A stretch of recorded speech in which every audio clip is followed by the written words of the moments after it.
হরে কৃষ্ণ। শ্রীল জয় পতাকা স্বামী গুরু মহারাজের ৭৭তম ব্যাস পূজা আসছেন, আর সেই উপলক্ষে আজকে আমি একটি কবিতা আবৃত্তি করেছি।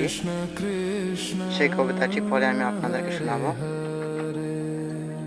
যদি ভালো লাগে আপনারা কিছু কমেন্টে লিখে আমাকে বলবেন। হরে কৃষ্ণ। কবিতাটি হচ্ছে: পতিত পাবন পতিত উদ্ধার শ্রীল গুরু মহারাজ, আসছে ওনার ব্যাস পূজা, অপেক্ষায় আছি আজ। ব্যাস পূজায় ভক্তগণ নেচে আত্মহারা, জড়জগতের ভার নিতে হলেন দিশেহারা।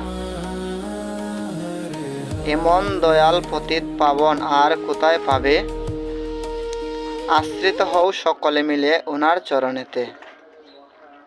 শুদ্ধ ভক্ত শুদ্ধজন গুরু মহারাজ, জন্ম জন্মান্তর ভ্রমণ করে ওনাকে পেলাম আজ। আর নয় বাবা জড়জগতের ত্রিতাপ দুঃখের ক্লেশে, আশ্রিত হও ওনার চরণতে, না যাই মায়ায় ভেসে। এইবার গুরুদেব কৃপা করো এই অধমেরে, ব্রজপ্রাণ মাধব দাস পড়েছে মায়ার ফেরে। হরে কৃষ্ণ। এইটুকুই আমার হৃদয়ের উপলব্ধি থেকে গুরুদেবকে নিয়ে একটি কবিতা আবৃত্তি করেছি। হরে কৃষ্ণ।